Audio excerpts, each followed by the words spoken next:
සුබ දවසක් ඔයාලා හැමෝටම. ඔන්න අද මගේ සිලෝමීට් ස්ටයිල් YouTube channel එකේ මම අද ඔයාලට අරගෙන විත් තියෙන්නේ ඔයාලා හැම දෙනෙක්ම දන්න කිරියල. එහෙම නැත්නම් ගාල ව්‍යංජනයක් හදාගන්නේ කොහොමද කියලා. ඉතින් අපේ ගෙදර නම් අපේ හස්බන්ඩ් තමයි වැඩියෙන්ම මේ කිරියල ව්‍යංජනය කන්න කැමති. ඒ නිසාම අපේ ගෙදර මාසෙකට සැරයක් වගේ මේ කිරියල ව්‍යංජනය හැදෙනවා. ඉතින් අපි බලමු දැන් මේක කොහොමද හදන්නේ කියලා. අපි ඉතින් මුලින්ම කරන්න ඕන හොඳ ගහලලයක් තෝරගන්න එක. අපි මෙන්න මේ වගේ හොඳ ගහලලයක් මුලින්ම තෝරගන්න ඕන. ඉතින් ලංකාවේ නම් පොඩි පොඩි ගහලල තිබුණට තායිලන්තයේ තියෙන්නේ මෙන්න මේ වගේ ලොකු වල තමයි. ඉතින් අපේ ගෙදර ඉන්නේ සමාජිකයෝ දෙන්නෙක් නිසා මේ වගේ සාමාන්‍ය ලොකු සයිස් එක ගහලලයක් අපිට හොඳටම ඇති. ගහලලේ තියෙන වටේ කළු පාට පොත්ත අයින් කරගන්න ඕන. ඉතින් මේ ගහල කියන්නේ උෂ්ණ කෑමක් නිසා අපිට මේකට නිවිති එකතු කරගන්න පුළුවන් නම් ගොඩක් හොඳයි. මේ වෙලාවේ මට නිවිති හොයාගන්න අමාරුයි. ඒ නිසා මම අද නිවිති එකතු කරගන්නේ නැහැ. ඔයාලා නිවිති එකතු කරගන්නව නම් අල ව්‍යංජනයේ තැඹුණාම මිටිකිරි එකතු කරන්න කලින් නිවිති හීනියට කපලා අපිට එකතු කරගන්න පුළුවන්.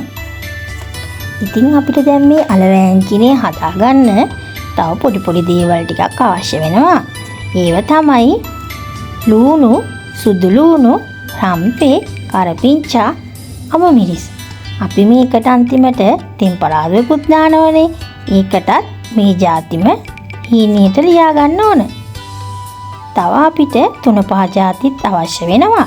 අපි ඒවා ව්‍යංජනේ හදන ගමන් ඉස්සරහට බලමුකෝ.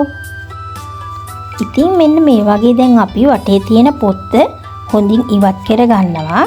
ඉවත් කරගත්තට පස්සේ අපි දැන් මේක පොඩි කෑලි වලට අපි කපා ගන්න ඕන. පොඩි කෑලි කිව්වේ පොඩිම කෑලි නෙමෙයි. පොඩිම කෑලි කැපුවොත් අල කෑලි තැම්බෙනකොට දිය වෙනවා. එතකොට අපිට අල කෑලි විදියට ගන්න බැරි වෙනවා. ගොඩක් බෙරි වෙලා වගේ තමයි අපිට හම්බ වෙන්නේ. ඒ නිසා ගොඩක්ම හීනියට නැතුව ටිකක් සාමාන්‍ය මහත කෑලි තමයි අපි කපා ගන්න ඕන. ඒක ඔයාලා හොඳින් මතක තියාගන්න. මොකද ගාල කියන්නේ ඉක්මනින් තැම්බෙන දෙයක්. ඒක නිසා ඉක්මනට දිය වෙන්න බලනවා. මෙන්න මේ වගේ අපි දැන් කපා ගමු. මං කපන්නේ මේ ඔයාලට පේන සයිස් එකට තමයි. ඔයාලා ඊට වඩා ලොකු කෑලි කපනවා නම් එහෙම කපා ගන්නත් පුළුවන්. ඔයාලා තාම මගේ YouTube channel එක subscribe කරලා නැත්නම් දැන් මගේ subscribe කරන්න. ඔයාලගේ අදහසුත් පහලින් comment කරගෙන යන්න. ඉතින් යාළුවේ මෙන්න මේ වගේ තමයි මම දැන් මේ කෑලි කපා ගන්න. ඔයාලා දිගටම වීඩියෝ එකත් එක්ක රැඳිලා ඉන්නකෝ.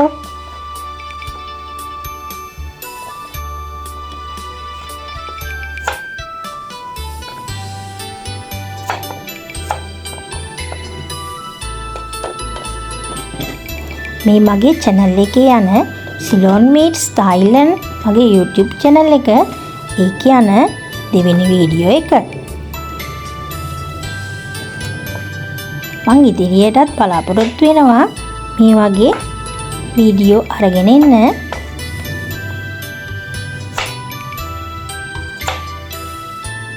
ඉතින් දැන් මං කෑලි ටික කපාගෙන ඉවරයි. ඊට පස්සේ අපි මේ ගාල ටික හොඳින් සෝද ගන්න ඕන. අපි එහෙනම් සෝදගෙන එමු.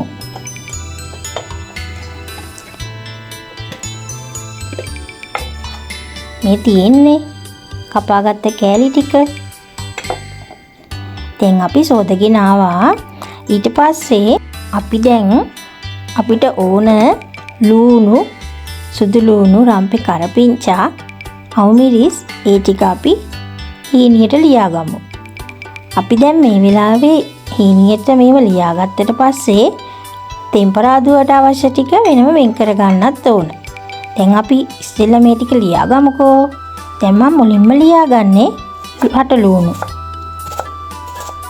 තායිලන්තේ නම් මේ ගාල ගොඩක් පාවිච්චි කරන්නේ සුප් වර්ග වලට.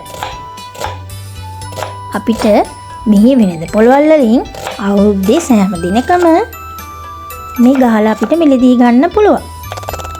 හැමදාම වගේ තියෙනවා.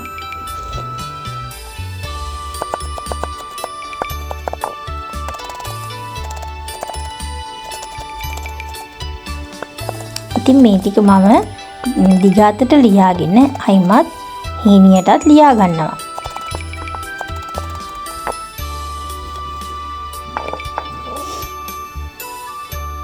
ඊට පස්සේ අපි රම්පේ දාගන්න ඕන.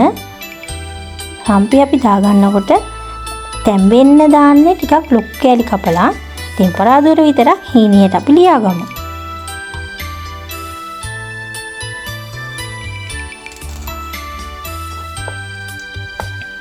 මේ දැන් තියෙන කෑලි ටික තමයි අපි මුලින්ම අල තැම්බෙනකොට දාන්නේ. දැන් අපි හීනියට ලියාගන්නේ ටෙම්පරාදුවට ඕන ටික. සාමාන්‍යයෙන් ටෙම්පරාදුවක් කරනකොට දාන දේවල් ඔයාලා දන්නවනේ. ඒව තමයි අපි දාන්නේ.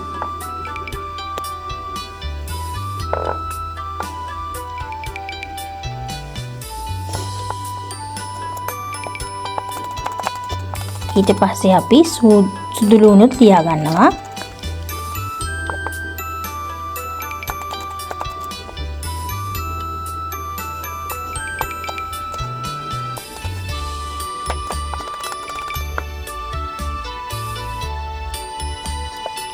අපි අවමිරිස් තැම්බෙන්න දාන්නේ දෙකට පළලා හීනියට ලියා ගන්නවා ටෙම්පරාදුවට.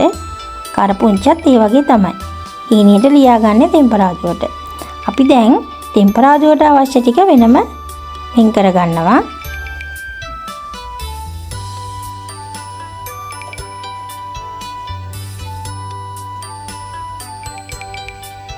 ඔයාලට දැන් පේන්නේ මම මේ ටෙම්පරාදුවට අවශ්‍ය ටික වෙනම අයින් කර ගන්නවා.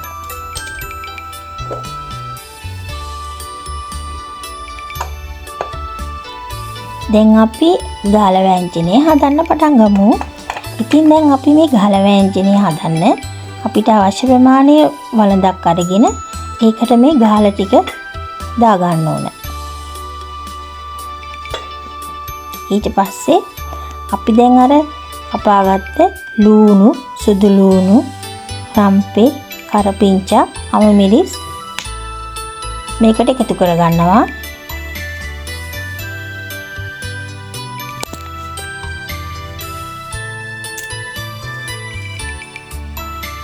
මේ දැන් මම කරන්නේ ඒක.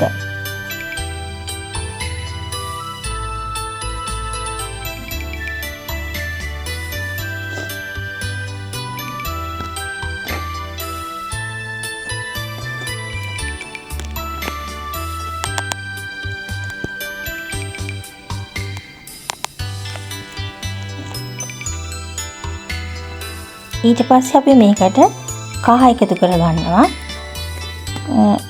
ඔයාලා දන්නනේ ඔයාලා ගත්ත අල ප්‍රමාණයේ හැටියට කහ එකතු කරගන්න.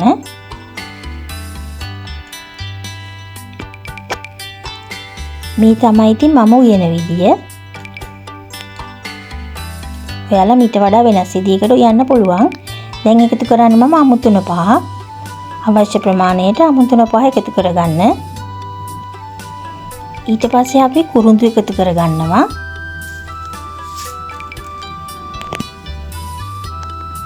ඊළඟට අපි එකතු කරන්නේ උළුහාල්.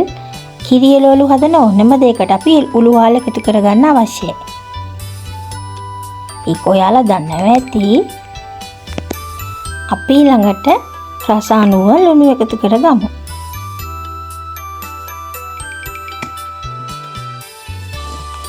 ඊළඟට අපි එකතු කරන්න ඕන අබ ක්‍රීම්. අබ ක්‍රීම් නැත්තම් අපිට අබ කුඩු එකතු කරගන්න පුළුවන්. මම එකතු කරේ අබ ක්‍රීම්. ඉතින් දැන් අපිට ගාලාලයක තැම්බෙන්න තියන්න පොල් කිරි අවශ්‍යයිනේ. ඉතින් අපි දිය කිරි වලින් තමයි ගාලාලයක තැම්බෙන්න තියන්න ඕන. මම පාවිච්චි කරන්නේ කොකනට් මිල්ක් පැකට් නිසා මම දිය කිරි හදාගන්න මේ වගේ උකු පොල් කිරි වාජනයකට එකතු කරගෙන ඒකට වතුර මිශ්‍ර කරලා දිය කිරි හදාගන්නවා. එහෙම තමයි මම කිරි හදාගන්නේ. බලන්නකෝ. ඔන්න දැන් අපිට දිය කිරි හදාගත්තා. දැන් මේ දිය කිරි ටික අපි අර වළඳට එකතු කරගන්නවා. අපි ඒ අතරේ උඹල කරටිකුත් එකතු කරගන්නවා. මේ තායිලන්තයේ උඹල කඩ ගන්න නෑ. මම ලංකාවෙන් එනකොට ගෙනාපු උඹලකට තමයි එකතු කරගත්තේ. ඉතින් දැන් මෙන්න මේ වගේ දිය කිරි ටික අපි අල එකට එකතු කරගන්නවා. ඊට පස්සේ අපි හොඳින් අතින් තමයි මේ 3-5 කිරි ඔක්කොම හොඳට මිශ්‍ර වෙන්න අතින් හොඳින් මිශ්‍ර කරන්න. හැඳි වලින් මිශ්‍ර කරන්න එපා. අතින් තමයි හොඳට පදම එන්නේ. ওই අත්ගුණය කියලා කියන්නේ. අන්න ඒක තමයි මං හිතන විදියට. එහෙම කරන්න. ඊට පස්සේ අපි මේක පියනකින් වහගෙන තැම්බෙන්න තියමු.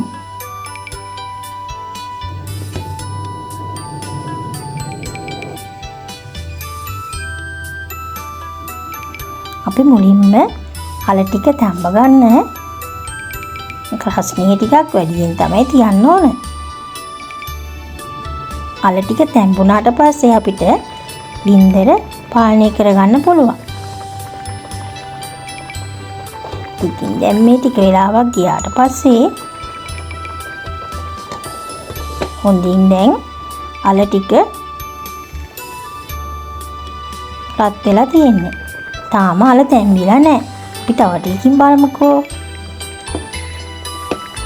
දැන් මං අයිමත් තා චුට්ටි වෙලාවකින් බලනවා. දැන් අපි බලමු තැම්බිලාද කියලා.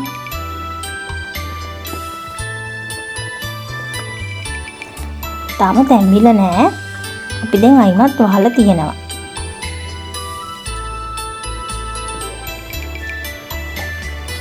ඔන්න දැන් නම් තැම්බිලා. අපි බලමුකෝ ඇරලා. මේ දැන් කහ පාට ටිකක් වැඩියෙන් ඔයාලට පේනව නේද? ඒ අර මම ලයිට් එක දාපු නිසා. නැත්තම් මේ කහ වැඩි වෙලා නෙමෙයි.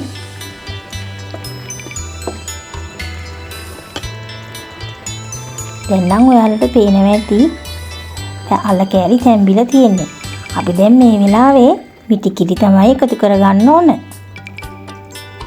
ඉතින් දැන් මම කිරි එකතු කරගන්නවා. මේ මිශ්‍රණයට කිරි දිය ගතිය වැඩි වෙන තිබුණට ටිකක් වෙලා යනකොට මේක අල වලට උරාගෙන අපිට ග්‍රේවි එකක් වගේ තමයි අල කරිය ලැබෙන්නේ. දැන් මේ හොදි ගතියට වගේ තිබුණට අල වෑංජිනේ නිවෙනකොට අපිට ලැබෙන්නේ ග්‍රේවි එකක් වගේ තමයි. දැන් මම තව මිටි කිරි ටිකක් එකතු කරගන්නවා. මිටි කිරි ටිකක් වැඩියෙන් ආවම තමයි ටිකක් රස හොඳට තියෙන්නේ.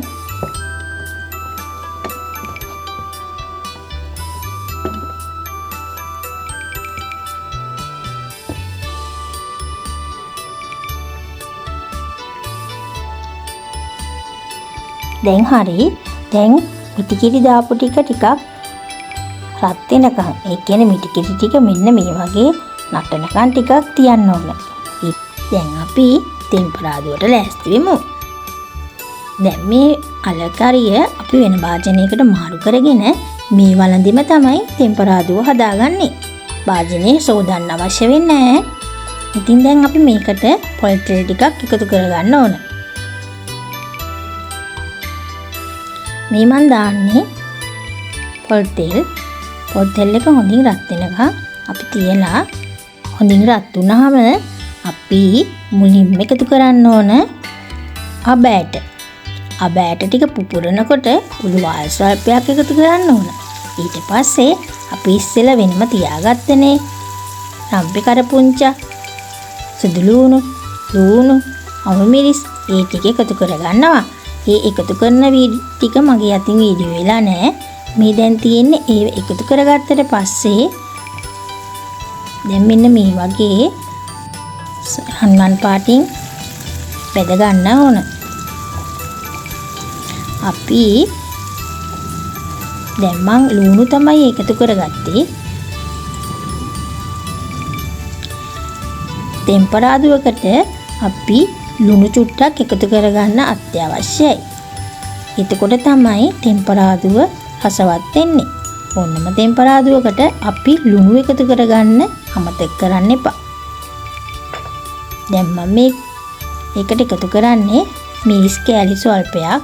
ඉතින් අපිට මේකට මිරිස් කෑලි නැතුව එකතු කරගන්න පුළුවන් මිරිස් කරල් සාමාන්‍ය පොඩි කෑලි කපාගෙන ලුණු වතුරේක පෙගෙන්න තියලා අපිට ඒක ටෙම්පරාදුවට දාන්න පුළුවන්. මිරිස් කෑලි නැතුව. මං අද එකතු කරේ මිරිස් කෑලි. ඉතින් දැන් මිරිස් කෑලි ටිකත් බෙදුනට පස්සේ මං අර අයින් කරගත්ත පිසගත් අලකරිය දැන් මේකට එකතු කරනවා.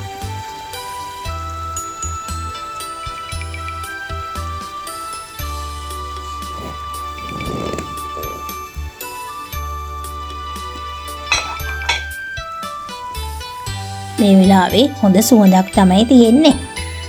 ඔයාලත් හදනකොට තේරෙවි එක.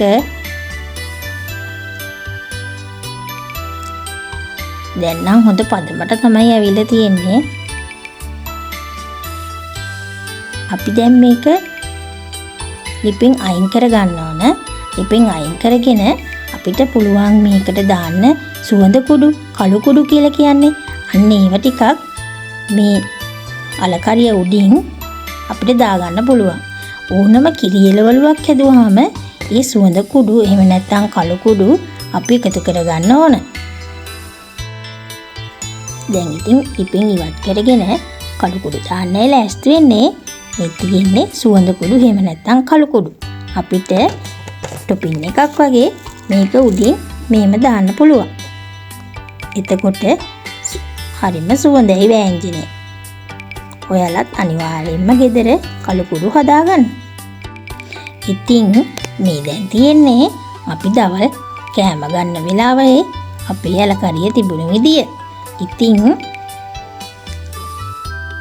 ඔයාලටත් පේනවනේ ඒකේ පිළිමෙන්ම හොඳ රසක් තියෙනවයි කියලා.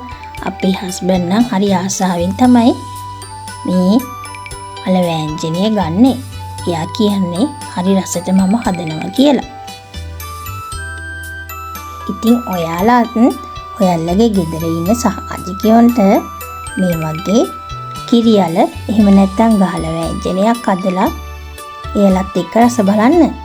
එහෙනම් මගේ වීඩියෝ එක බලපු ඔයාට ගොඩක් ස්තුතියි. මම තව අලුත් වීඩියෝ එකකින් ඉක්මනට එන්නම්. එතකන් ඔයාලා සතුටින් පරිස්සමින් ඉන්න. බයි.